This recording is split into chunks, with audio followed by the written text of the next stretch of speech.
ਸਤਿ ਓਂਕਾਰ ਧੰਨ ਗੁਰੂ। ਗੁਰਬਾਣੀ ਘਟ ਘਟੇ ਅੰਤਰ ਸਰਬ ਨਿਰੰਤਰ ਰਵ ਰਿਹਾ ਸਭ ਥਾਈਂ। ਇਹਨਾਂ ਪੰਕਤੀਆਂ ਦੇ ਜ਼ਰੀਏ ਜੋ ਸਾਡੇ ਵਰਗੇ ਜੀਵਾਂ ਨੂੰ ਸਮਝਾਉਣ ਦੀ ਕੋਸ਼ਿਸ਼ ਕੀਤੀ ਗਈ, ਉਹ ਜੋ ਅਕਾਲ ਪੁਰਖ ਹੈ, ਉਹ ਜੋ ਰੱਬ ਹੈ, ਉਹ ਜੋ ਓਂਕਾਰ ਹੈ, ਉਹ ਘਟ ਘਟ ਦੇ ਵਿੱਚ ਵਸਿਆ ਹੋਇਆ ਹੈ। ਘਟ ਘਟ ਅੰਤਰ ਸਰਬ ਨਿਰੰਤਰ, ਉਹੀ ਇਹਨਾਂ ਚੀਜ਼ਾਂ ਦਾ ਨਿਰੰਤਰ ਇਹਨਾਂ ਨੂੰ ਸੰਭਾਲ ਰਿਹਾ ਹੈ, ਔਰ ਉਹੀ ਪੂਰਨ ਹੈ, ਉਹੀ ਸੰਪੂਰਨ ਹੈ, ਉਹ ਜੋ ਓਂਕਾਰ ਹੈ, ਔਰ ਉਹ ਹਰ ਥਾਂ ਦੇ ਵਿੱਚ ਵਸਿਆ ਹੋਇਆ ਹੈ। ਫਰਕ ਸਿਰਫ ਇੰਨਾ ਹੈ ਕਿ ਉਹ ਆਪਣੇ ਆਪ ਨੂੰ ਜ਼ਾਹਰ ਨਹੀਂ ਕਰਦਾ, ਆਪਣੇ ਆਪ ਦੇ ਵਿੱਚ ਅਦ੍ਰਿਸ਼ ਹੈ, ਆਪਣੇ ਆਪ ਦੇ ਵਿੱਚ ਉਹ ਸੰਪੂਰਨ ਹੁੰਦੇ ਹੋਏ ਵੀ ਇਨਸਾਨ ਦੇ ਸਮਕਸ਼ ਆਉਣਾ ਨਹੀਂ ਚਾਹੁੰਦਾ, ਜੀਵਾਂ ਦੇ ਸਮਕਸ਼ ਨਹੀਂ ਆਉਣਾ ਚਾਹੁੰਦਾ। ਜਦੋਂ ਤੋਂ ਇਹ ਸ੍ਰਿਸ਼ਟੀ ਬਣੀ, ਉਹ ਆਪਣੇ ਆਪ ਨੂੰ ਛੁਪਾ ਕੇ ਰੱਖਦਾ ਹੈ, ਉਹ ਆਪਣੇ ਆਪ ਨੂੰ ਜੀਵਾਂ ਦੇ ਸਮਕਸ਼ ਨਹੀਂ ਲਿਆਂਦਾ, ਨਾ ਹੀ ਲਿਆਉਣਾ ਚਾਹੁੰਦਾ ਹੈ।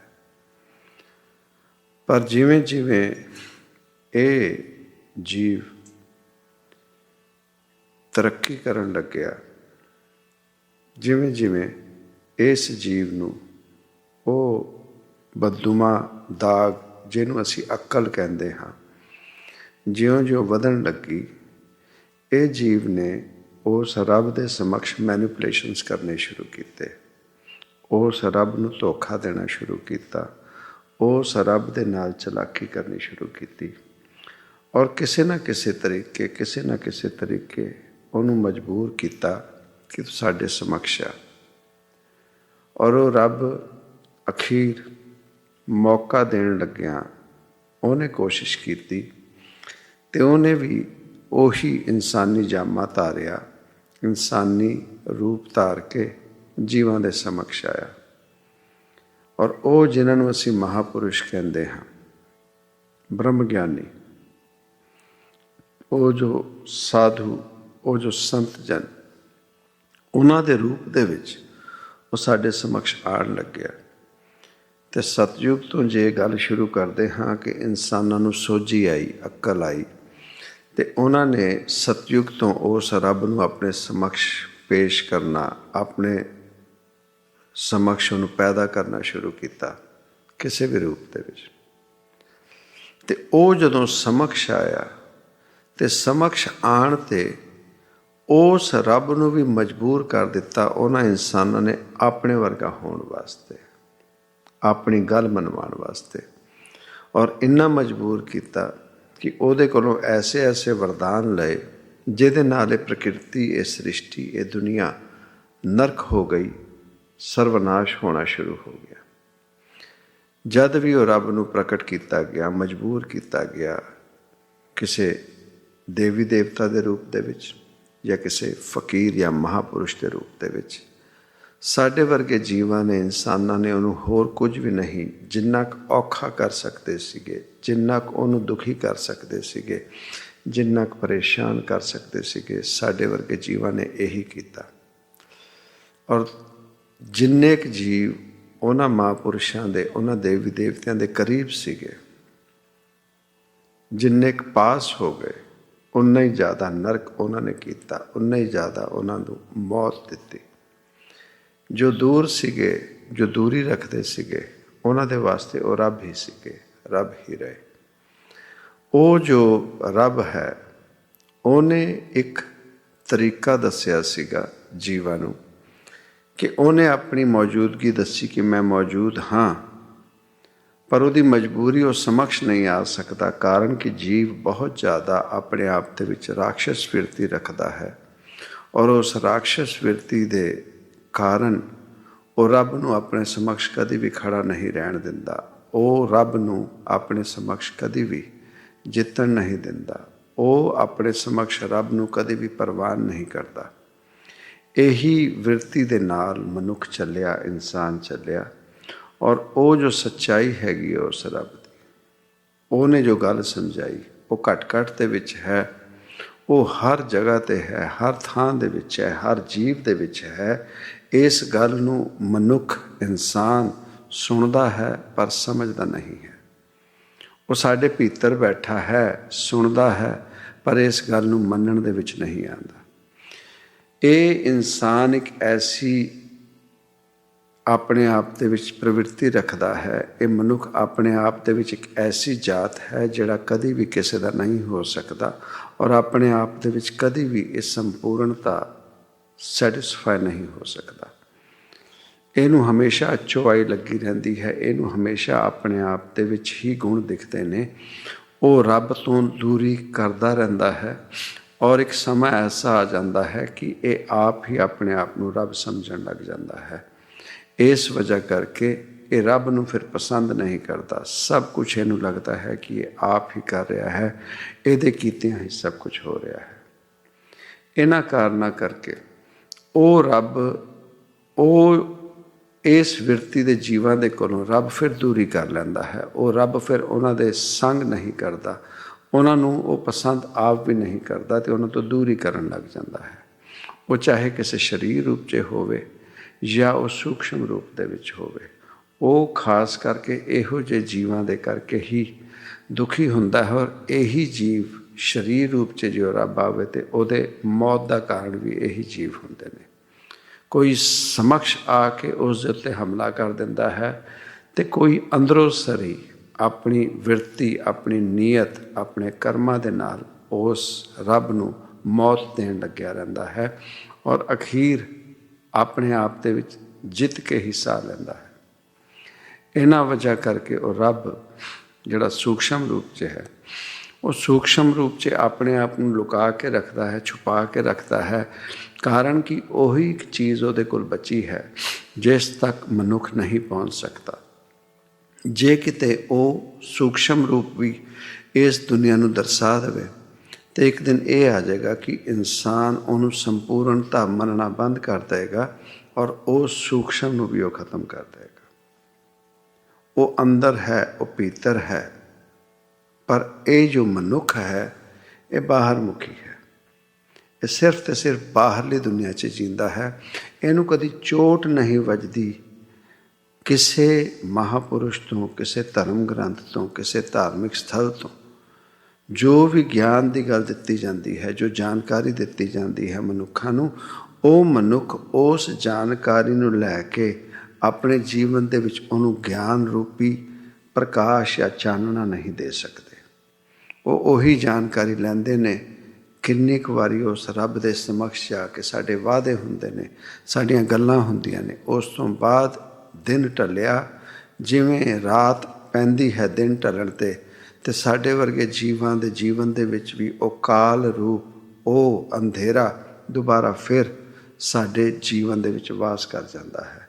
ਔਰ ਸਾਡੇ ਵਰਗੇ ਜੀਵ ਜਿਹੜੇ ਨੇ ਆਪਣੇ ਜੀਵਨ ਦੇ ਵਿੱਚ ਦੁਬਾਰਾ ਫਿਰ ਉਹੀ ਨਰਕ, ਉਸੇ ਅੰਧੇਰੇ ਦੇ ਵਿੱਚ ਰੁੱਝ ਜਾਂਦੇ ਨੇ, ਅਤੇ ਉਹ ਇੰਨਾ ਕੁ ਘਣਾ ਅੰਧੇਰਾ ਹੋ ਜਾਂਦਾ ਹੈ ਕਿ ਉਸ ਦੇ ਵਿੱਚ ਉਹ ਰੱਬ ਦਾ ਚਾਨਣ ਉਹ ਅਲੋਪ ਹੋ ਜਾਂਦਾ ਹੈ, ਅਤੇ ਉਹ ਜੀਵਾਂ ਨੂੰ ਉਹ ਰੱਬ ਦਾ ਚਾਨਣ ਨਹੀਂ ਦਿਖਦਾ। ਔਰ ਉਹੀ ਜੀਵਾਂ ਨੇ ਇਸ ਧਰਤੀ ਦੇ ਉੱਤੇ ਆਪਣਾ ਦਾਅਵਾ ਕੀਤਾ ਹੋਇਆ ਹੈ, ਆਪਣਾ ਕੰਟਰੋਲ ਲਿਆ ਹੋਇਆ ਹੈ, ਜਿਸ ਵਜ੍ਹਾ ਕਰਕੇ ਇਹ ਜੋ ਨਰਕ ਹੈ ਇਹ ਜੀਵਨ ਦੇ ਵਿੱਚ ਵਧੀ ਜਾ ਰਿਹਾ ਹੈ, ਔਰ ਇਨਸਾਨ ਤੋਂ ਦੂਰੀ ਕਰ ਰਿਹਾ ਹੈ। ਔਰ ਜਿਉਂ-ਜਿਉਂ ਇਨਸਾਨ ਤੋਂ ਦੂਰੀ ਹੋ ਰਹੀ ਹੈ, ਸਹਿਜੇ ਹੀ ਉਹ ਦੂਰੀ ਉਸ ਰੱਬ ਤੋਂ ਵੀ ਹੋ ਰਹੀ ਹੈ। ਜਿਉਂ-ਜਿਉਂ ਉਹ ਜੀਵਾਂ ਦਾ ਆਪਣਾ ਕੰਟਰੋਲ ਇਸ ਪ੍ਰਕਿਰਤੀ ਦੇ ਵਿੱਚ ਹੋ ਰਿਹਾ ਹੈ, ਸ੍ਰਿਸ਼ਟੀ ਦੇ ਵਿੱਚ ਹੋ ਰਿਹਾ ਹੈ, ਰੱਬ ਆਪਣਾ ਉਹ ਜਿਹੜਾ ਗ੍ਰਿਪ ਹੈ ਜਾਂ ਉਹ ਜਿਹੜਾ ਕਰੀਬੀਪਨ ਹੈ ਰੱਬ ਛੱਡ ਦਿੰਦਾ ਹੈ। ਕਾਰਨ ਕਿ ਨਾਨਕਕਾਰ ਨੇ ਇਹ ਸਮਝਾਇਆ ਹੈ ਕਿ ਧਰਤੀ ਹੋਰ, ਪਰੇ ਹੋਰ। ਉਹ ਫਿਰ ਇਸ ਧਰਤੀ ਨੂੰ ਛੱਡ ਕੇ ਨਵੀਂ ਧਰਤੀ ਵੱਲ ਧਿਆਨ ਦੇਣਾ ਸ਼ੁਰੂ ਕਰ ਦਿੰਦਾ ਹੈ।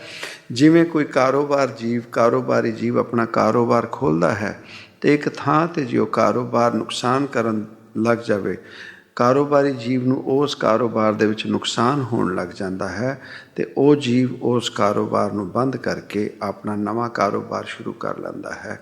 ਉਸੇ ਤਰੀਕੇ ਨਾਲ ਇਹ ਜੋ ਧਰਤੀ ਹੈ, ਪ੍ਰਕਿਰਤੀ ਹੈ, ਸ੍ਰਿਸ਼ਟੀ ਹੈ, ਇਹ ਵੀ ਰੱਬ ਦਾ ਇੱਕ ਕਾਰੋਬਾਰ ਹੈ।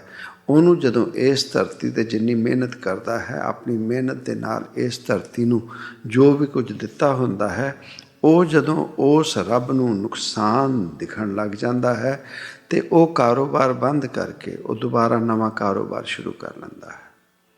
ਮਹਾਂਪੁਰਸ਼ਾਂ ਦੇ ਜੀਵਨ ਦੇ ਵਿੱਚ ਵੀ ਇਹੀ ਕੰਮ ਹੁੰਦਾ ਹੈ ਅਤੇ ਕਿੰਨੀ ਵਾਰੀ ਮਹਾਂਪੁਰਸ਼ ਵੀ ਇੱਕ ਪਾਸੋਂ ਉਜਾੜਾ ਕਰਕੇ ਦੂਜੇ ਪਾਸੇ ਦੁਬਾਰਾ ਫਿਰ ਸ਼ੁਰੂਆਤ ਕਰਦੇ ਨੇ।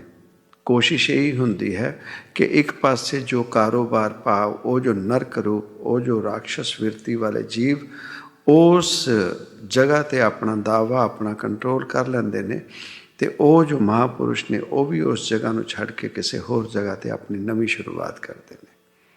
ਪਰ ਕਾਲ ਉਹ ਆਪਣੇ ਆਪ ਦੇ ਵਿੱਚ ਸੰਪੂਰਨ ਹੈ। ਕਾਲ ਉਹ ਆਪਣੇ ਕਰਮ ਨਹੀਂ ਛੱਡਦਾ, ਉਹ ਕਿਸੇ ਨਾ ਕਿਸੇ ਜੀਵ ਦੇ ਵਿੱਚ ਵਾਸ ਕਰਕੇ ਉਹ ਕਾਲ ਰੂਪ ਜਿਹੜੇ ਆਪਣੇ ਆਪ ਦੇ ਵਿੱਚ ਆਪਣੇ ਆਪ ਨੂੰ ਕਾਲ ਵਾਂਗ, ਜਿਵੇਂ ਕਾਲ ਆਪਣੇ ਆਪ ਨੂੰ ਰੱਬ ਮੰਨ ਕੇ ਰੱਬ ਦੇ ਸਮਕਸ਼ ਖੜਾ ਹੁੰਦਾ ਹੈ, ਉਹੀ ਜੀਵ ਕਾਲ ਨੂੰ ਭਾਉਂਦੇ ਨੇ। ਜਿਵੇਂ ਰੱਬ ਰੂਪ ਜੋ ਨੇ ਉਹ ਰੱਬ ਨੂੰ ਭਾਉਂਦੇ ਨੇ, ਉਸੇ ਤਰੀਕੇ ਨਾਲ ਕਾਲ ਰੂਪ ਜੋ ਜੀਵ ਨੇ, ਕਾਲ ਉਹਨਾਂ ਨੂੰ ਹੀ ਪਸੰਦ ਕਰਦਾ ਹੈ ਜਿਨ੍ਹਾਂ ਦੀ ਆਦਤ ਉਸ ਕਾਲ ਦੇ ਵਾਂਗ ਹੁੰਦੀ ਹੈ ਅਤੇ ਜੀਵਨ ਲੈ ਕੇ ਚੱਲਦੇ ਨੇ। ਕਾਲ ਉਹਨਾਂ ਤੋਂ ਕੰਮ ਕਰਵਾਉਂਦਾ ਹੈ ਅਤੇ ਉਹ ਕਾਲ ਤੋਂ ਕੰਮ ਲੈਂਦੇ ਨੇ। ਔਰ ਇਹ ਜੋ ਪ੍ਰਕਿਰਤੀ, ਇਹ ਧਰਤੀ ਹੈ, ਇਹ ਸ੍ਰਿਸ਼ਟੀ ਹੈ, ਇਹਨੂੰ ਉਜਾੜੇ ਵੱਲ ਲੈ ਕੇ ਚਲੇ ਜਾਂਦੇ ਨੇ।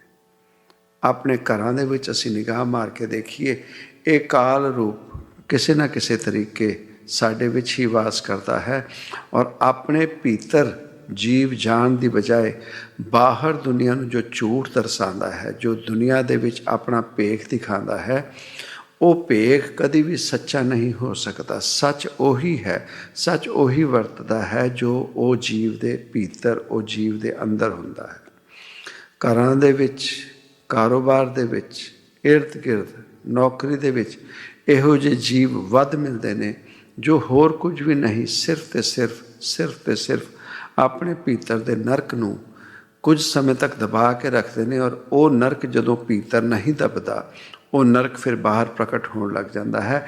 ਜਿਵੇਂ ਇੱਕ ਜੀਵ ਨੂੰ ਕ੍ਰੋਧ ਆਉਂਦਾ ਹੈ, ਪਹਿਲਾਂ ਉਹ ਕ੍ਰੋਧ ਜੀਵ ਦੇ ਭੀਤਰ ਆਉਂਦਾ ਹੈ, ਉਹ ਜੀਵ ਆਪਣੇ ਭੀਤਰ ਜਦੋਂ ਉਸ ਕ੍ਰੋਧ ਨੂੰ ਨਹੀਂ ਰੱਖ ਸਕਦਾ, ਉਹ ਫਿਰ ਕਿਸੇ ਦੇ ਨਾਲ ਅਪਸ਼ਬਦ ਵਰਤਦਾ ਹੈ, ਗਲਤ ਸ਼ਬਦਾਂ ਦੀ ਵਰਤੋਂ ਕਰਦਾ ਹੈ ਔਰ ਉਹ ਗਲਤ ਸ਼ਬਦ ਵੀ ਜਦੋਂ ਉਹਦੇ ਕੋਲੋਂ ਨਹੀਂ ਸਹਾਰ ਹੁੰਦੇ, ਫਿਰ ਉਹ ਕਿਸੇ ਨਾ ਕਿਸੇ ਜੀਵ ਦੇ ਉੱਤੇ ਆਪਣਾ ਹੱਥ ਚੁੱਕਦਾ ਹੈ, ਕਿਸੇ ਅਸਤਰ ਜਾਂ ਸ਼ਸਤਰ ਦੀ ਵਰਤੋਂ ਕਰਦਾ ਹੈ। ਇਹ ਹੈ ਇਨਸਾਨੀ ਵਿਰਤੀ, ਇਹ ਜੀਵਾਂ ਦੇ ਭੀਤਰ ਦੀ ਸਹਿਨ ਸ਼ਕਤੀ, ਇਹ ਜੀਵਾਂ ਦੇ ਅੰਦਰ ਦੀ ਤਾਕਤ ਦੀ ਗੱਲ ਹੈ।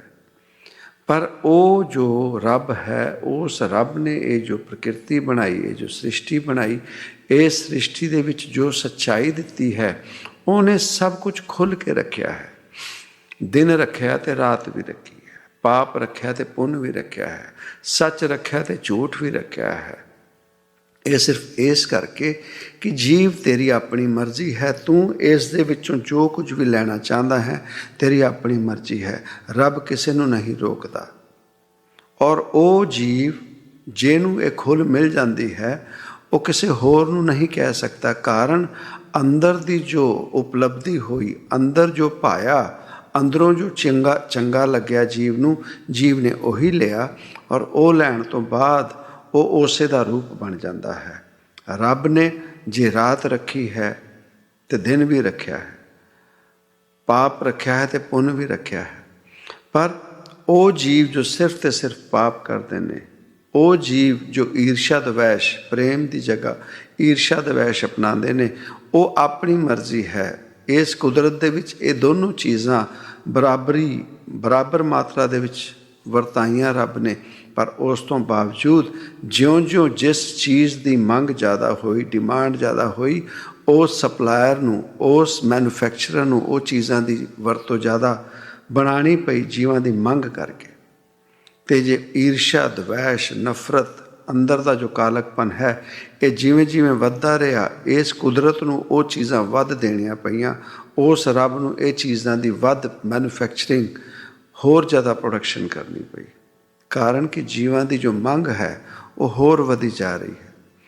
ਪਰ ਜੀਵ ਇਹ ਨਹੀਂ ਸੋਚਦਾ ਕਿ ਇਹ 84 ਲੱਖ ਜਾਮੇ ਜੋ ਜੀਵ ਨੇ ਭੋਗੇ ਨੇ, ਇਹ 84 ਲੱਖ ਜਾਮੇ ਭੋਗਣ ਤੋਂ ਬਾਅਦ ਇਹ ਮਨੁੱਖੀ ਜਾਮਾ ਮਿਲਿਆ ਹੈ। ਔਰ ਇਸ ਮਨੁੱਖੀ ਜਾਮੇ ਦੇ ਵਿੱਚ ਇਹ ਜੋ ਮੌਕਾ ਮਿਲਿਆ ਹੈ ਜੀਵ ਨੂੰ ਉਸ ਰੱਬ ਨੂੰ ਪਾਉਣ ਦਾ, ਉਹ ਰੱਬ ਦਾ ਅੰਗ ਹੋਣ ਦਾ, ਉਹ ਰੱਬ ਹੋਣ ਦਾ, ਇਸ ਸੱਚਾਈ ਨੂੰ ਉਹ ਜੀਵ ਆਪਣੇ ਭੀਤਰ ਹੀ ਸਮਝ ਸਕਦਾ ਹੈ। ਬਾਹਰ ਦੁਨੀਆਦਾਰੀ ਦੇ ਵਿੱਚ ਉਸ ਜੀਵ ਨੂੰ ਇਹ ਗੱਲ ਕੋਈ ਨਹੀਂ ਸਮਝਾ ਸਕਦਾ। ਜੇ ਜੀਵਨ ਦੇ ਵਿੱਚ ਖੁਸ਼ਨਸੀਬੀ ਹੋਵੇ, ਉਹ ਕੋਈ ਮਹਾਂਪੁਰਸ਼, ਉਹ ਕੋਈ ਸਾਧੂ ਜਨ, ਉਹ ਕੋਈ ਫਕੀਰ ਜੇ ਸਾਡੇ ਜੀਵਨ 'ਚ ਆ ਜਾਂਦਾ ਹੈ, ਤੇ ਉਹ ਸਾਨੂੰ ਬਾਹਰਲੀ ਦੁਨੀਆ ਦੀ ਤਰੱਕੀ ਦੀ ਗੱਲ ਨਹੀਂ ਸਮਝਾਉਂਦਾ। ਉਹ ਸਿਰਫ ਸਾਨੂੰ ਆਪਣੇ ਭੀਤਰ ਦੀ ਤਰੱਕੀ, ਇਸ ਇਨਸਾਨੀ ਜਾਮੇ ਦੀ ਸੱਚਾਈ, ਇਸ ਮਨੁੱਖ ਹੋਣ ਦੀ ਸੱਚਾਈ, ਤੇ ਉਹ ਰੱਬ ਦੇ ਨਾਲ ਜੋ ਮੇਲ ਹੋਣਾ ਹੈ, ਉਹ ਮੇਲ ਕਿਵੇਂ ਹੋ ਸਕਦਾ ਹੈ, ਉਹ ਤਰੀਕਾ ਸਮਝਾਉਂਦਾ ਹੈ। ਉਸ ਤੋਂ ਬਾਅਦ ਵੀ ਜੇ ਅਸੀਂ ਖੁਸ਼ਕਿਸਮਤੀ ਕਿ ਸਾਡੇ ਜੀਵਨ ਦੇ ਵਿੱਚ ਕੋਈ ਫਕੀਰ ਆਉਂਦਾ ਹੈ, ਸੰਤ ਜਨ ਆਉਂਦਾ ਹੈ, ਉਹ ਖੁਸ਼ਕਿਸਮਤੀ ਹੈ। ਪਰ ਉਸ ਤੋਂ ਜ਼ਿਆਦਾ ਬਦਕਿਸਮਤੀ ਨਹੀਂ ਹੋ ਸਕਦੀ ਕਿ ਫਕੀਰ ਦਾ, ਕਿਸੇ ਸੰਤ ਜਨ ਦਾ, ਕਿਸੇ ਮਹਾਂਪੁਰਸ਼ ਦਾ ਸੰਗ ਮਿਲਣ ਤੋਂ ਬਾਅਦ ਵੀ ਅਸੀਂ ਫਾਇਦਾ ਨਹੀਂ ਲੈ ਸਕੇ। ਉਸ ਦੇ ਵਿੱਚ ਸਾਡਾ ਨੁਕਸਾਨ, ਸਾਡੇ ਦੋਸ਼ ਜ਼ਿਆਦਾ ਹੁੰਦੇ ਨੇ। ਕਾਰਨ ਇਹ ਜਿਹੜੀ ਗੱਲ ਹੈਗੀ ਹੈ ਅੰਦਰ ਦੀ ਹੈ। ਜਿਵੇਂ ਸਤਿਗੁਰੂ ਜੀ ਨੇ ਵੀ ਗੱਲ ਸਮਝਾਈ ਸੀ ਕਿ ਅੰਤਰ ਕੀ ਬਿਦ ਜਾਨੋ ਨਾਹੀ, ਕਿਆ ਹੋਸੀ ਸੀਸ ਨਿਵਾਏ। ਉਹਨਾਂ ਨੇ ਵੀ ਗੱਲ ਕੀਤੀ ਸੀ ਅੰਦਰ ਦੀ। ਬਾਹਰੋਂ ਸੀਸ ਨਿਵਾਉਣ ਨਾਲ, ਮੱਥਾ ਟੇਕਣ ਦੇ ਨਾਲ ਉਹ ਗੱਲ ਨਹੀਂ ਬਣਦੀ। ਗੱਲ ਹੈ ਅੰਦਰ ਦੀ। ਔਰ ਅਸੀਂ ਭੇਖ ਦਿਖਾਉਂਦੇ ਹਾਂ ਬਾਹਰ ਹੀ। ਬਾਹਰ ਦੀ ਗੱਲ ਉਹ ਨਹੀਂ ਚੱਲ ਸਕਦੀ। ਕਾਰਨ ਕਿ ਬਾਹਰ ਸਿਰਫ ਤੇ ਸਿਰਫ ਮਾਇਆ ਹੈ, ਬਾਹਰ ਸਿਰਫ ਤੇ ਸਿਰਫ ਝੂਠ ਹੈ। ਜੋ ਕੁਝ ਵੀ ਹੈ ਉਹ ਭੀਤਰ ਹੈ। ਸੱਚਾਈ ਜੋ ਵੀ ਹੈ ਜੀਵ ਦੀ ਭੀਤਰ ਹੈ। ਤੇ ਉਹ ਜਿਹਨੂੰ ਅਸੀਂ ਕਹਿੰਦੇ ਹਾਂ ਘਟ ਘਟ ਵਾਸੀ, ਉਹ ਜਿਹੜਾ ਘਟ ਘਟ ਦੇ ਵਿੱਚ ਵਾਸ ਕਰਦਾ ਹੈ, ਉਹ ਸਾਡੇ ਘਟ ਦੇ ਵਿੱਚ ਵੀ ਵਾਸ ਕਰਦਾ ਹੈ। ਉਹਨੂੰ ਸਾਡੇ ਘਟ ਦੇ ਵਿੱਚ, ਸਾਡੇ ਭੀਤਰ ਜੋ ਸੱਚਾਈ ਚੱਲ ਰਹੀ ਹੁੰਦੀ ਹੈ, ਜੋ ਦੁਨੀਆਦਾਰੀ ਚੱਲ ਰਹੀ ਹੁੰਦੀ ਹੈ, ਜੋ ਸਾਡੇ ਵਿਚਾਰ ਚੱਲ ਰਹੇ ਹੁੰਦੇ ਨੇ, ਉਸ ਅਕਾਲ ਪੁਰਖ ਨੂੰ, ਉਸ ਰੱਬ ਨੂੰ ਉਹ ਸੱਚਾਈ ਪਤਾ ਹੁੰਦੀ ਹੈ। ਔਰ ਉਹੀ ਨਰਕ ਨੂੰ ਰੋਕਣ ਵਾਸਤੇ ਉਹ ਰੱਬ ਰੂਪ ਸਾਡੇ ਵਰਗੇ ਜੀਵਾਂ ਦੇ ਜੀਵਨ ਦੇ ਵਿੱਚ ਸਾਨੂੰ ਸਮਝਾਉਂਦਾ ਹੈ, ਜਿਨ੍ਹਾਂ ਕਰਮਾਂ ਦੇ ਕਰਕੇ ਸਾਡੀ ਉਸ ਰੱਬ ਤੋਂ ਦੂਰੀ ਹੋਈ ਹੁੰਦੀ ਹੈ, ਜਿਨ੍ਹਾਂ ਕਰਮਾਂ ਦੇ ਕਰਕੇ ਅਸੀਂ ਦੁੱਖ ਭੋਗਦੇ ਹਾਂ। ਉਸ ਤੋਂ ਬਾਵਜੂਦ ਜੇ ਅਸੀਂ ਜੀਵਨ ਦੇ ਵਿੱਚ ਇਸ ਸੱਚਾਈ ਨੂੰ ਨਹੀਂ ਸਮਝ ਸਕਦੇ, ਇਸ ਸੱਚਾਈ ਤੋਂ ਬੇਮੁਖ ਹੋ ਕੇ ਆਪਣਾ ਜੀਵਨ ਜੀਂਦੇ ਹਾਂ, ਤੇ ਨੁਕਸਾਨ ਕਿਸੇ ਹੋਰ ਦਾ ਨਹੀਂ, ਅਸੀਂ ਆਪਣੇ ਜੀਵਨ ਦੇ ਵਿੱਚ ਦੁਸ਼ਕਰਮੀ ਹੋ ਜਾਂਦੇ ਹਾਂ। ਤੇ ਉਹ ਸਮਾਂ ਜਦੋਂ ਰੱਬ ਦੀ ਕਚਹਿਰੀ ਦੇ ਵਿੱਚ ਪੇਸ਼ ਹੋਣ ਦਾ ਹੋਏਗਾ, ਉਸ ਸਮੇਂ ਜਿਹੜੇ ਸਾਡੇ ਅਵਗੁਣ ਨੇ ਉਹ ਬਹੁਤ ਜ਼ਿਆਦਾ ਵੱਧ ਹੋ ਚੁੱਕੇ ਹੋਣਗੇ। ਉਹਨਾਂ ਦੁਸ਼ਕਰਮਾਂ ਤੋਂ, ਉਹਨਾਂ ਕੁਕਰਮਾਂ ਤੋਂ ਬਚਾਉਣ ਦੇ ਵਾਸਤੇ ਬਾਣੀ ਹੈ, ਉਹਨਾਂ ਦੁਸ਼ਕਰਮਾਂ ਤੋਂ ਬਚਾਉਣ ਵਾਸਤੇ ਨਾਮ ਸ਼ਬਦ ਹੈ, ਉਹਨਾਂ ਦੁਸ਼ਕਰਮਾਂ ਤੋਂ ਬਚਾਉਣ ਵਾਸਤੇ ਭੀਤਰ ਜਾਣ ਦੀ ਗੱਲ ਕੀਤੀ ਜਾਂਦੀ ਹੈ। ਕਾਰਨ ਕਿ ਅੰਤਰ ਅਗਨ ਬਾਹਰ ਤਨ ਸੁਆਹਾ, ਇਹ ਜੋ ਬਾਣੀ 'ਚ ਸਮਝਾਇਆ ਗਿਆ ਕਿ ਜਿੰਨੀ ਕੁ ਅਗਨ ਸਾਡੇ ਭੀਤਰ ਹੁੰਦੀ ਹੈ, ਉਹ ਬਾਹਰ ਸਭ ਕੁਝ ਸੁਆਹ ਕਰ ਦਿੰਦਾ ਹੈ। ਭਾਵ ਉਹ ਅਗਨ ਸਾਡੇ ਕੋਲੋਂ ਭੀਤਰ ਨਹੀਂ ਸੰਭਾਲੀ ਜਾਂਦੀ, ਤੇ ਸਾਡੇ ਕਰਮ ਉਸ ਰੱਬ ਦੇ ਘਰ ਦੇ ਵਿੱਚ ਦੁਸ਼ਕਰਮ ਹੋਣ ਲੱਗ ਜਾਂਦੇ ਨੇ। ਔਰ ਉਸ ਰੱਬ ਦੀ ਦਰਗਾਹ ਦੇ ਵਿੱਚ ਸਾਨੂੰ ਕਦੇ ਵੀ ਪਰਵਾਨਿਆ ਨਹੀਂ ਜਾਏਗਾ। ਔਰ ਜੀਵਨ ਦੇ ਵਿੱਚ ਜੋ ਸਾਨੂੰ ਇਹ ਮੌਕਾ ਮਿਲਿਆ ਹੈ ਇਨਸਾਨੀ ਜਾਮੇ ਦੇ ਵਿੱਚ, ਉਸ ਰੱਬ ਨੂੰ ਪ੍ਰਾਪਤ ਕਰਨ ਦਾ, ਉਸ ਰੱਬ ਦੇ ਉਹ ਜੋ ਸ੍ਰੇਸ਼ਟਾਚਾਰ ਉਸ ਰੱਬ ਨੇ ਬਣਾਏ ਧਰਮ ਗ੍ਰੰਥਾਂ ਦੇ ਵਿੱਚ, ਕਹਿੰਦੇ ਨਾ ਕਿ ਰਾਮ ਰਾਮ ਕਹਿੰਦੇ ਆ, ਉਹ ਰੱਬ ਨਹੀਂ ਮਿਲ ਸਕੇਗਾ। ਸਿਰਫ ਸਿਮਰਨ ਕਰਨ ਨਾਲ ਵੀ, ਸਿਰਫ ਪਾਠ ਪੂਜਾ ਕਰਨ ਨਾਲ ਵੀ ਉਹ ਰੱਬ ਨਹੀਂ ਮਿਲਦਾ, ਜਦ ਤੱਕ ਉਹਨਾਂ ਦੇ ਉੱਤੇ ਅਮਲ ਨਾ ਕੀਤਾ ਜਾਵੇ। ਭਾਵ ਉਹ ਜੋ ਜਾਣਕਾਰੀ ਸਾਨੂੰ ਮਿਲਦੀ ਹੈ ਪਾਠ ਰੂਪ ਦੇ ਵਿੱਚ, ਪੂਜਾ ਰੂਪ ਦੇ ਵਿੱਚ, ਕਿਸੇ ਨਾ ਕਿਸੇ ਸਿਮਰਨ ਰੂਪ ਦੇ ਵਿੱਚ, ਉਹਨੂੰ ਜਦੋਂ ਤੱਕ ਅਸੀਂ ਭੀਤਰ ਗਿਆਨ ਰੂਪ ਦੇ ਵਿੱਚ ਪਰਿਵਰਤਨ ਨਹੀਂ ਕਰ ਦਿੰਦੇ, ਬਦਲ ਨਹੀਂ ਦਿੰਦੇ, ਤਾਂ ਤੱਕ ਸਾਡਾ ਉਹ ਪਾਠ ਪੂਜਾ, ਉਹ ਸਿਮਰਨ ਕੀਤਾ ਕਿਸੇ ਲੇਖੇ ਨਹੀਂ ਲੱਗਦਾ, ਉਹਦਾ ਕੋਈ ਫਾਇਦਾ ਨਹੀਂ ਹੁੰਦਾ। ਔਰ ਰੱਬ ਨੇ ਸਾਨੂੰ ਇਨਸਾਨੀ ਜਾਮਾ ਦਿੱਤਾ ਹੈ ਆਪਣੇ ਵਰਗਾ ਹੋਣ ਦੇ ਵਾਸਤੇ, ਨਾ ਕਿ ਕਾਲ ਹੋਣ ਦੇ ਵਾਸਤੇ। ਇਸ ਤੋਂ ਬਾਅਦ ਕਦੋਂ ਮੌਕਾ ਮਿਲੇਗਾ ਉਸ ਰੱਬ ਦੇ ਕੋਲ ਪਹੁੰਚਣ ਦਾ ਸਾਨੂੰ ਨਹੀਂ ਪਤਾ। ਤੇ ਜਿੰਨੇ ਕੁ ਦੁਸ਼ਕਰਮ ਅਸੀਂ ਆਪਣੇ ਜੀਵਨ 'ਚ ਕਰਦੇ ਜਾ ਰਹੇ ਹਾਂ, ਸਾਨੂੰ ਇਹ ਭੁਲੇਖਾ ਹੈ ਕਿ ਉਹ ਕਾਲ ਜੋ ਹੈ ਸਾਨੂੰ ਮਦਦ ਕਰੇਗਾ। ਕਾਲ ਸਾਡੀ ਮਦਦ ਨਹੀਂ ਕਰੇਗਾ, ਕਾਰਨ ਕਿ ਇਹ ਜੀਵ ਆਤਮਾ ਜਿਹੜੀ ਹੈ ਮਰਨ ਤੋਂ ਬਾਅਦ ਉਸ ਕਾਲ ਦੀ ਕਚਹਿਰੀ 'ਚ ਨਹੀਂ ਜਾਂਦੀ। ਇਹ ਜੀਵ ਆਤਮਾ ਉਸ ਰੱਬ ਦੀ ਕਚਹਿਰੀ 'ਚ ਜਾਂਦੀ ਹੈ ਤੇ ਇਨਸਾਫ ਤੇ ਫੈਸਲਾ ਉਹੀ ਹੋਏਗਾ ਜੋ ਰੱਬ ਦਾ ਕਾਨੂੰਨ ਹੈ, ਨਾ ਕਿ ਕਾਲ ਦਾ ਕਾਨੂੰਨ। ਪਰ ਅਸੀਂ ਇਸ ਭੁਲੇਖੇ ਦੇ ਵਿੱਚ ਹਾਂ ਕਿ ਕਾਲ ਸਾਡੀ ਮਦਦ ਕਰ ਰਿਹਾ ਹੈ, ਕਾਲ ਰੂਪ ਹੋ ਕੇ ਅਸੀਂ ਜੇ ਜੀਵਨ ਦੇ ਵਿੱਚ ਜੇਤੂ ਹੋ ਜਾਵਾਂਗੇ। ਪਰ ਅੰਤ ਕਾਲ ਫਿਰ ਉਹੀ ਗੱਲ ਆਏਗੀ, ਧਰਮ ਰਾਏ ਜਬ ਲੇਖਾ ਮੰਗੇ ਕਿਆ ਮੁਖ ਲੈ ਕੇ ਜਾਏਗਾ। ਉਹ ਧਰਮ ਰਾਏ ਜਿਹੜਾ ਹੈ ਕਾਲ ਦੀ ਨੌਕਰੀ ਨਹੀਂ ਕਰ ਰਿਹਾ, ਉਹ ਰੱਬ ਦੀ ਨੌਕਰੀ ਕਰ ਰਿਹਾ ਹੈ। ਔਰ ਉਹ ਜੋ ਇਨਸਾਫ ਕਰੇਗਾ ਉਹ ਰੱਬ ਦੀ ਜੋ ਸੰਵਿਧਾਨ ਨਿਯੁਕਤ ਹੋਇਆ ਹੈ, ਜੋ ਸ੍ਰੇਸ਼ਟਾਚਾਰ ਰੱਬ ਨੇ ਨਿਯੁਕਤ ਕੀਤਾ ਹੈ, ਉਹਦੇ ਅਧੀਨ ਸਾਡਾ ਇਨਸਾਫ ਹੋਏਗਾ ਔਰ ਉਸ ਤੋਂ ਅਗਲਾ ਜੀਵਨ ਸਾਨੂੰ ਮਿਲੇਗਾ। ਤੇ ਜੇ ਮੌਕਾ ਮਿਲਿਆ ਹੈ, ਸਾਨੂੰ ਭੀਤਰ ਜਾਣ ਦੀ ਗੱਲ ਸਮਝਾਈ ਜਾਂਦੀ ਹੈ, ਤੇ ਸਾਨੂੰ ਭੀਤਰ ਜਾ ਕੇ ਆਪਣੇ ਅਵਗੁਣਾਂ ਨੂੰ, ਆਪਣੇ ਦੁਸ਼ਕਰਮਾਂ ਨੂੰ ਜ਼ਰੂਰ ਦੇਖ ਲੈਣਾ ਚਾਹੀਦਾ ਹੈ। ਔਰ ਆਪਣੇ ਜੀਵਨ ਦੇ ਵਿੱਚ ਸਾਡੇ ਕਿੰਨੇ ਕੁ ਕਰਮ ਨੇ ਜੋ ਇਸ ਪ੍ਰਕਿਰਤੀ ਨੂੰ, ਇਸ ਸ੍ਰਿਸ਼ਟੀ ਨੂੰ ਤਰੱਕੀ ਵੱਲ ਲੈ ਕੇ ਜਾਂਦੇ ਨੇ, ਇਹ ਸਾਨੂੰ ਦੇਖ ਲੈਣਾ ਚਾਹੀਦਾ ਹੈ। ਜਾਂ ਸਾਡੇ ਕਰਮ ਕਿੰਨੇ ਕੁ ਦੁਸ਼ਕਰਮ ਹੋ ਰਹੇ ਨੇ ਜੋ ਸਾਡੀ ਪ੍ਰਕਿਰਤੀ ਨੂੰ, ਸਾਡੀ ਸ੍ਰਿਸ਼ਟੀ ਨੂੰ ਸਰਵਨਾਸ਼, ਨੁਕਸਾਨ ਵੱਲ ਲੈ ਕੇ ਜਾ ਰਹੇ ਨੇ। ਅੱਜ ਮਨੁੱਖ ਭੁੱਲ ਰਿਹਾ ਹੈ ਕਿ ਇਸ ਪ੍ਰਕਿਰਤੀ ਨੂੰ ਕਿੰਨਾ ਕੁ ਨੁਕਸਾਨ ਦੇ ਚੁੱਕਾ ਹੈ, ਔਰ ਉਸ ਪ੍ਰਕਿਰਤੀ ਨੂੰ ਨੁਕਸਾਨ ਦੇ ਕੇ ਜੀਵ ਆਪਣੇ ਆਪ 'ਚ ਖੁਸ਼ੀ ਨਾ ਮਹਿਸੂਸ ਕਰੇ। ਕਾਰਨ ਉਹ ਜੋ ਰਿਤੂਆਂ ਨੇ, ਉਹ ਜੋ ਇਸ ਪ੍ਰਕਿਰਤੀ ਨੂੰ ਜ਼ਰੂਰਤ ਹੈ, ਉਸ ਰੱਬ ਨੇ ਬਹੁਤ ਸਹਿਜੇ, ਬਹੁਤ ਸਲੀਕੇ ਨਾਲ ਸਾਨੂੰ ਮਨੁੱਖਾਂ ਨੂੰ ਦਿੱਤੀ ਹੋਈ ਸੀ। ਪਰ ਅਸੀਂ ਉਸ ਪ੍ਰਕਿਰਤੀ ਦੇ ਵਿੱਚ ਹੇਰ ਫੇਰ ਕਰਕੇ ਠੰਡ ਨੂੰ ਗਰਮੀ ਦੇ ਵਿੱਚ ਤਬਦੀਲ ਕਰ ਦਿੱਤਾ, ਗਰਮੀ ਨੂੰ ਵਰਖਾ ਦੇ ਵਿੱਚ ਤਬਦੀਲ ਕਰ ਦਿੱਤਾ। ਇਹ ਜੋ ਤਬਦੀਲੀ ਲੈ ਕੇ ਆਇਆ ਮਨੁੱਖ, ਉਹ ਆਪਣੇ ਆਪ ਦੇ ਵਿੱਚ ਰੱਬ ਬਣ ਗਿਆ। ਉਹਨੂੰ ਉਸ ਰੱਬ ਦੇ ਇਨਸਾਫ ਦੇ ਉੱਤੇ ਯਕੀਨ ਨਹੀਂ ਸੀ। ਉਸ ਰੱਬ ਦਾ ਜੋ ਸੰਵਿਧਾਨ ਸੀ, ਉਸ ਰੱਬ ਦੀ ਜੋ ਪ੍ਰਕਿਰਤੀ ਸੀ, ਉਸ ਦੇ ਉੱਤੇ ਯਕੀਨ ਨਹੀਂ ਰਿਹਾ। ਇਸ ਕਰਕੇ ਇਨਸਾਨ ਰੱਬ ਹੋ ਕੇ ਰੱਬ ਦੀ ਬਰਾਬਰੀ ਕਰਨ ਲੱਗ ਗਿਆ ਔਰ ਉਹ ਕੰਮ ਕਰਨ ਲੱਗ ਗਿਆ ਜੋ ਸਿਰਫ ਤੇ ਸਿਰਫ ਰੱਬ ਦੇ ਅਧੀਨ ਸੀ।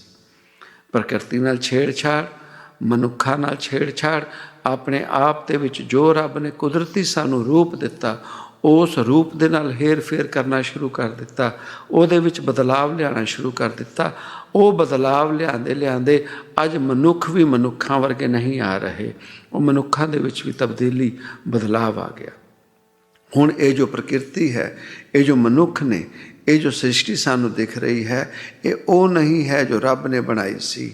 ਇਹ ਉਹ ਹੈ ਜੋ ਕਾਲ ਦੇ ਅਧੀਨ ਜੀਵਾਂ ਨੇ ਉਸ ਪ੍ਰਕਿਰਤੀ ਨੂੰ, ਸ੍ਰਿਸ਼ਟੀ ਨੂੰ ਆਪਣੇ ਵਰਗਾ ਬਣਾ ਲਿਆ, ਮਨੁੱਖਾਂ ਨੂੰ ਆਪਣੇ ਵਰਗਾ ਬਣਾ ਲਿਆ। ਉਹ ਜੋ ਰਾਖਸ਼ਸ ਬਿਰਤੀ, ਉਹ ਜੋ ਈਰਸ਼ਾ, ਦਵੈਸ਼, ਦੂਰੀ, ਉਹ ਜੋ ਜੀਵਨ ਦੇ ਵਿੱਚ ਇੱਕ ਕਨਫਿਊਜ਼ਨ ਪੈਦਾ ਹੋਈ ਪਈ ਹੈ। ਜੀਵ ਨੂੰ ਜੀਵ ਦਾ ਜੀਵਨ ਨਹੀਂ ਪਤਾ ਲੱਗ ਰਿਹਾ ਕਿ ਉਹ ਕੀ ਕਰਨਾ ਚਾਹੁੰਦਾ ਹੈ, ਕੀ ਕਰਨਾ ਚਾਹੀਦਾ ਹੈ, ਅਤੇ ਉਹ ਜੀਵਨ ਕਿਵੇਂ ਜੀਣਾ ਚਾਹੀਦਾ ਹੈ। ਅੱਜ ਇਹ ਜੋ ਕੁਝ ਵੀ ਅਸੀਂ ਦੇਖ ਰਹੇ ਹਾਂ, ਇਹ ਕਿਸੇ ਵੀ ਧਰਮ ਗ੍ਰੰਥ ਦੇ ਵਿੱਚ, ਕਿਸੇ ਵੀ ਰੱਬ ਨੇ ਨਾ ਸੂਖਸ਼ਮ ਰੂਪ ਦੇ ਵਿੱਚ, ਨਾ ਕਿਸੇ ਸਰੀਰ ਰੂਪ ਦੇ ਵਿੱਚ, ਨਾ ਕਿਸੇ ਬਾਣੀ ਰੂਪ ਦੇ ਵਿੱਚ, ਇਹ ਜੋ ਜੀਵਨ ਅਸੀਂ ਜੀ ਰਹੇ ਹਾਂ, ਕਿਸੇ ਵੀ ਰੱਬ ਰੂਪ ਨੇ ਸਾਨੂੰ ਇਹ ਜੀਵਨ ਜੀਣ ਦੀ ਸਿੱਖਿਆ ਨਹੀਂ ਦਿੱਤੀ। ਹਾਂ, ਇਹ ਜ਼ਰੂਰ ਕਿਹਾ ਹੈ ਕਿ ਆਪਸ ਦੇ ਵਿੱਚ ਮਿਲ ਵਰਤਨ, ਉਸ ਰੱਬ ਨੂੰ ਪ੍ਰਾਪਤੀ ਦੇ ਵਾਸਤੇ ਉਹ ਸਤਸੰਗ, ਉਹ ਕੀਰਤਨ, ਉਹ ਸਿਮਰਨ, ਉਹ ਸੁਕਰਮ, ਉਹ ਜੋ ਗੁਰੂ ਘਰਾਂ ਦੀ ਸੇਵਾ ਹੈ, ਉਹ ਜੋ ਜੀਵਾਂ ਦੀ ਸੇਵਾ ਹੈ, ਸੱਚੇ ਮਨੋਂ ਉਹ ਜੋ ਅਸੀਂ ਵਿਸਾਰ ਰਹੇ ਹਾਂ, ਭੁੱਲ ਰਹੇ ਹਾਂ, ਮੌਕਾ ਪ੍ਰਸਤ ਹੋ ਰਹੇ ਹਾਂ, ਅਕਿਰਤਕਣ ਹੋ ਰਹੇ ਹਾਂ, ਇਹ ਸਭ ਦਾ ਜੋ ਸਿਲਾ ਹੈ, ਇਹ ਜਿਹੜਾ ਜੋ ਵੀ ਸਾਨੂੰ ਇਹ ਅੱਜ ਮਿਲ ਰਿਹਾ ਹੈ, ਉਹ ਰੱਬ ਦੇ ਘਰੋਂ ਉਹੀ ਹੈ ਜੋ ਅਸੀਂ ਕਰਮ ਕਰ ਰਹੇ ਹਾਂ, ਜੋ ਅਸੀਂ ਜੀਵਨ ਦੇ ਵਿੱਚ ਬੀਜ ਬੋਏ ਨੇ, ਜਿਹੜੇ ਬੀਜਾਂ ਨੂੰ ਲੈ ਕੇ ਅਸੀਂ ਚੱਲੇ ਹਾਂ, ਉਹੀ ਸਾਡੇ ਜੀਵਨ ਦੇ ਵਿੱਚ ਮਿਲ ਰਿਹਾ ਹੈ ਸਾਨੂੰ। ਔਰ ਇਹ ਔਰ ਕੁਝ ਵੀ ਨਹੀਂ, ਇਹ ਕਾਲ ਹੈ, ਨਰਕ ਹੈ, ਸਾਡੇ ਵਰਗੇ ਜੀਵਾਂ ਦੇ ਜੀਵਨ ਦੀ ਤਬਾਹੀ ਹੈ। ਅੱਜ ਵੀ ਜੇ ਸੁਰਤ ਦੇ ਵਿੱਚ ਨਹੀਂ ਆਏ, ਅੱਜ ਵੀ ਜੇ ਆਪਣੇ ਅਵਗੁਣਾਂ ਨੂੰ ਨਹੀਂ ਦੇਖਿਆ, ਅੱਜ ਵੀ ਜੇ ਆਪਣੀ ਕਮੀਆਂ ਨੂੰ ਨਹੀਂ ਦੇਖਿਆ, ਤੇ ਇਹ ਇਸ ਜਾਮੇ ਦੀ ਹੀ ਗੱਲ ਨਹੀਂ, ਪਤਾ ਨਹੀਂ ਕਿੰਨੇ ਜਾਮਿਆਂ ਤੱਕ ਇਹ ਜੋ ਕਾਲਕ ਹੈ, ਇਹ ਜੋ ਕਰਮਾਂ ਦਾ ਬੋਝ ਹੈ, ਇਹ ਜੋ ਮਨ ਦੀ ਕਾਲਕ ਹੈ, ਪਤਾ ਨਹੀਂ ਕਿੰਨੇ ਜਨਮਾਂ ਤੱਕ ਸਾਨੂੰ ਭੋਗਣੀ ਪਏਗੀ ਔਰ ਕਿਸ ਕਿਸ ਹਾਲ 'ਚ ਭੋਗਣੀ ਪਏਗੀ। ਸੋ ਬਿਹਤਰ ਹੈ ਜੇ ਹੁਣੇ ਜਾਗ ਜਾਂਦੇ ਹਾਂ, ਬਿਹਤਰ ਹੈ ਬਾਹਰ ਮੁਖੀ ਹੋਣ ਦੇ ਬਜਾਏ ਜੇ ਅੰਤਰਮੁਖੀ ਹੋ ਕੇ ਹੋਰਾਂ ਦੇ ਅਵਗੁਣਾਂ ਨੂੰ ਦੇਖਣ ਦੀ ਬਜਾਏ ਆਪਣੇ ਅਵਗੁਣਾਂ ਨੂੰ, ਆਪਣੇ ਦੁਸ਼ਕਰਮਾਂ ਨੂੰ ਦੇਖਣ ਲੱਗ ਜਾਈਏ। ਜੇ ਕਿਸੇ ਦੇ ਕਹੇ ਤੇ ਸਾਨੂੰ ਗੱਲ ਦਾ ਅਮਲ ਨਹੀਂ ਹੁੰਦਾ ਤੇ ਬਾਣੀ ਵੱਲ ਜਾਈਏ, ਮਹਾਂਪੁਰਸ਼ਾਂ ਦੇ ਜੀਵਨ ਦੇ ਵਿੱਚ ਉਹਨਾਂ ਦੇ ਜੀਵਨ ਦੀਆਂ ਕਥਾ ਕਹਾਣੀਆਂ ਪੜ੍ਹੀਏ ਔਰ ਉਹਨਾਂ ਦੇ ਜੀਵਨ 'ਚ ਦੇਖ ਲਈਏ ਕਿ ਉਹ ਮਹਾਂਪੁਰਸ਼ ਸਾਨੂੰ ਬਾਣੀ ਰੂਪ ਦੇ ਵਿੱਚ, ਪਾਠ ਪੂਜਾ ਦੇ ਰੂਪ ਦੇ ਵਿੱਚ ਕੀ ਸਮਝਾਉਂਦੇ ਨੇ। ਕਿ ਉਹ ਉਹੀ ਜੀਵਨ ਹੈ ਜੋ ਅਸੀਂ ਮੌਜੂਦਾ ਜੀ ਰਹੇ ਹਾਂ ਤੇ ਉਹ ਗਲਤ ਹੈ। ਸਾਨੂੰ ਜਿਸ ਵੀ ਧਰਮ ਨਾਲ ਜੁੜੇ ਹਾਂ, ਉਸ ਧਰਮ ਦੇ ਵਿੱਚ ਉਹ ਮਹਾਂਪੁਰਸ਼ਾਂ ਨੇ, ਉਸ ਧਰਮ ਗ੍ਰੰਥਾਂ ਨੇ ਸਾਨੂੰ ਕੀ ਸਿੱਖਿਆ ਦਿੱਤੀ, ਉਹ ਜੀਵਨ ਦੇ ਵਿੱਚ ਢਾਲ ਕੇ ਦੇਖੀਏ ਤੇ ਜੋ ਜੀਵਨ ਅਸੀਂ ਜੀ ਰਹੇ ਹਾਂ ਕਿ ਉਹਦੇ ਨਾਲ ਮੇਲ ਖਾਂਦਾ ਹੈ। ਜੇ ਮੇਲ ਨਹੀਂ ਖਾਂਦਾ ਤੇ ਸਾਨੂੰ ਆਪਣੇ ਆਪ ਦੇ ਵਿੱਚ ਬਦਲਾਵ ਲਿਆਉਣਾ ਪਏਗਾ। ਕਾਰਨ ਕਿ ਜੀਵਨ ਦੇ ਵਿੱਚ ਸਾਨੂੰ ਜੋ ਸਾਡਾ ਨੁਕਸਾਨ ਹੋ ਰਿਹਾ ਹੈ, ਸਾਨੂੰ ਅਜੇ ਨਹੀਂ ਪਤਾ ਲੱਗ ਰਿਹਾ। ਸਾਡਾ ਆਉਣ ਵਾਲਾ ਭਵਿੱਖ ਕੀ ਹੋਏਗਾ, ਸਾਨੂੰ ਨਹੀਂ ਪਤਾ ਲੱਗ ਰਿਹਾ। ਪਰ ਉਹ ਜੋ ਧਰਤੀ ਹੈ ਜਿਹਦੇ ਬਾਰੇ ਕਿਹਾ ਗਿਆ, ਧਰਤੀ ਕਰਮ ਸੰਦੜਾ ਖੇਤ ਹੈ, ਜੋ ਜੀਵ ਜੋ ਬੀਜੇਗਾ ਉਹਨੂੰ ਉਹੀ ਵੱਢਣਾ ਪਏਗਾ ਔਰ ਉਹੀ ਵੱਢ ਕੇ, ਔਰ ਉਹ ਜਦੋਂ ਵੱਢਣਾ ਪੈਂਦਾ ਹੈ ਉਹ ਜੀਵ ਦੇਖਦਾ ਹੈ ਇਹ ਫਸਲ ਉਹ ਜੋ ਖਾਣ ਲਾਇਕ ਨਹੀਂ ਹੁੰਦੀ, ਉਹ ਜ਼ਹਿਰ ਹੈ, ਉਹ ਭ੍ਰਿਸ਼ਟ ਹੈ, ਉਹ ਤਾਮਸਿਕ ਹੈ, ਉਹ ਜੀਵਨ ਦੇ ਵਿੱਚ ਤਰੱਕੀ ਨਹੀਂ ਦੇ ਸਕਦਾ। ਸੋ ਜੀਵਨ ਦੇ ਵਿੱਚ ਆਪਣੇ ਆਪ ਦੇ ਵਿੱਚ ਸੋਝੀ ਲਿਆਈਏ, ਆਪਣੇ ਭੀਤਰ ਜਾਈਏ, ਨਾਮ ਸਿਮਰਨ, ਬਾਣੀ, ਕੀਰਤਨ, ਸਤਸੰਗ, ਗੁਰੂ ਘਰ ਦੀ ਸੇਵਾ ਔਰ ਉਹ ਸੇਵਾ ਜਿਹਦੇ ਵਿੱਚ ਮਨ ਤੇ ਚਿੱਤ ਲੱਗੇ ਔਰ ਇਹਦੇ ਵਿੱਚ ਕੋਈ ਕਾਮਨਾ ਨਾ ਹੋਵੇ, ਐਵਜ ਦੇ ਵਿੱਚ ਕੋਈ ਕਾਮਨਾ ਨਾ ਹੋਵੇ। ਸੇਵਾ ਥੋੜ੍ਹੀ ਮੰਗਣ ਬਹੁਤਾ ਵਾਲਾ ਅਵਸਥਾ ਨਾ ਹੋਵੇ। ਸਤਿ ਓਂਕਾਰ, ਧੰਨ ਗੁਰੂ।